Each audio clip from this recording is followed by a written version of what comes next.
This model portrays a universe that expands relative to the observer. As the universe expands from the perspective of observers in the black galaxy, the red galaxy recedes along a direct line of sight away from them. But as the universe expands relative to observers in the blue and green galaxies, the red galaxy recedes at radically different angles. This creates an obvious problem in the shared universe, an incongruity in the location of the red galaxy. In order to resolve this problem, let's imagine that every observer has their own personal universe. So, for an observer in the black galaxy, the apparent recession of the red galaxy, along a direct line of sight away from them alone, is actually real. But the same thing is true in the blue and green universes. The red galaxy actually does recede at radically different angles, depending on the observer. Of course, we are viewing this whole situation from a God's eye point of view. While every observer in this model has their own personal universe, the model itself is a picture of the shared universe. Consider these 5 purple galaxies, all of which are equal distances away from the red galaxy. As time passes and the universe expands, the red galaxy recedes along a direct line of sight away from each of them. After 1 unit of time, the red galaxy appears to be in 5 different locations, depending on the observer. If we could set up a detector in the cosmos and run an experiment from a God's eye point of view, we would see every possible location of the red galaxy hit the detector like a wave. Now let's alter the experiment by placing a barrier with 2 slits in front of the red galaxy. And let's run this experiment from the perspective of the purple galaxy in the middle. As time passes and the universe expands, observers in the purple galaxy see the red galaxy pass through one of the 2 slits, which are close to each other, so the red galaxy could easily pass through either one. If we ran the experiment several times, expanding the universe, rewinding the clock, and expanding it again, the red galaxy would pass through each of the 2 slits at about the same rate, and it would hit the detector like an object, not like a wave. Now let's run the experiment again, only this time let's remove the observer. Let's not let anyone see which slit the red galaxy passes through. This experiment is now unfolding behind the scenes, without anyone observing this experiment, without running this experiment from anyone's point of view. This experiment is now unfolding from a God's eye point of view, in a realm of possibility, where the perspectives of all observers who might tune into this experiment are accounted for. As time passes and the universe expands, the possible locations of the red galaxy hit the barrier like a wave, at which point the 2 slits in the barrier divide the red galaxy into 2 separate waves. The 2 waves then interact with each other to produce an interference pattern on the detector. To summarize, in the terms of this model, the collapsed wave function is a personal universe, while the wave function itself is the shared universe, the community of personal universes. In this way, the double-slit experiment, the classic demonstration of the mystery of quantum mechanics and the wave-particle duality of matter, is explained by this model, by personal universes coexisting in the shared universe. Now let's consider how this model relates to Hubble's law. Edwin Hubble discovered that galaxies recede away from us with a velocity that is proportional to their distance. More distant galaxies move faster than nearby ones.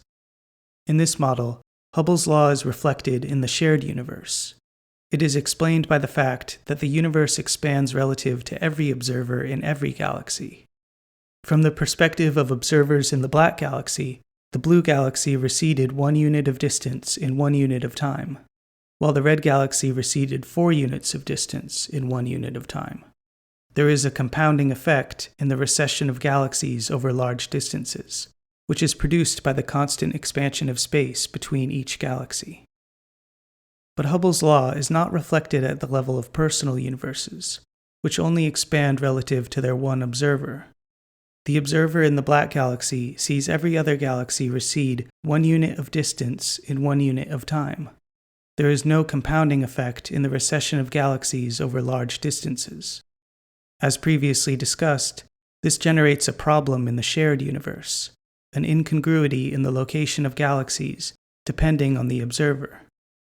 To see how this works again, let's combine the two perspectives: personal universes coexisting in the shared universe.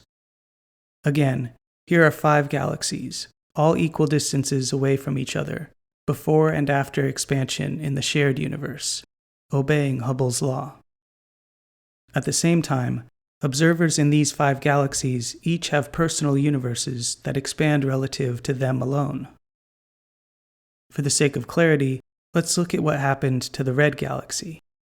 After 1 unit of time, the red galaxy exists in 4 different locations, depending on the observer. From the perspective of observers in the black galaxy, the red galaxy began 4 units of distance away. After 1 unit of time, the red galaxy diffracted into 4 possible locations. It is either 5, 6, 7, or 8 units of distance away. Here's another way to think about it. As the universe expands, all observers on this purple line of sight see the red galaxy recede in the same direction. However, from the perspective of any one of them, the red galaxy has diffracted into many possible locations on this waveline.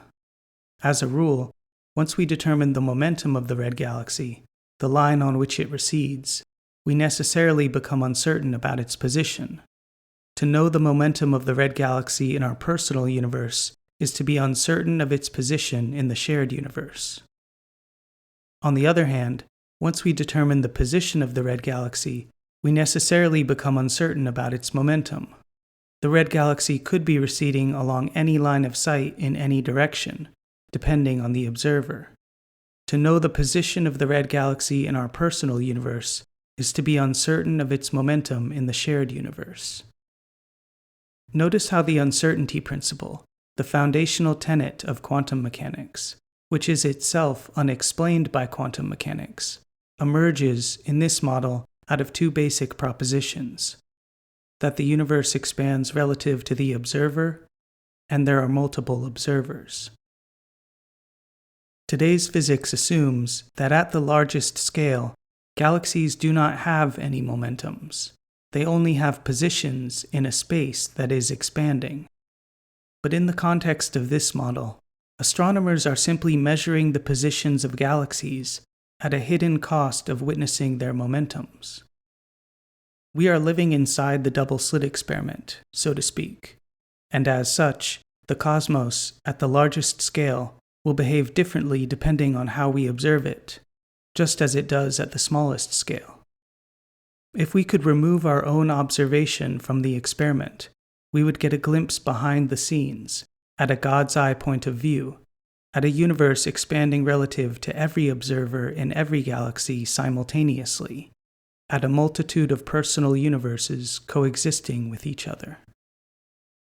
Quantum mechanics is true, but it has never made sense.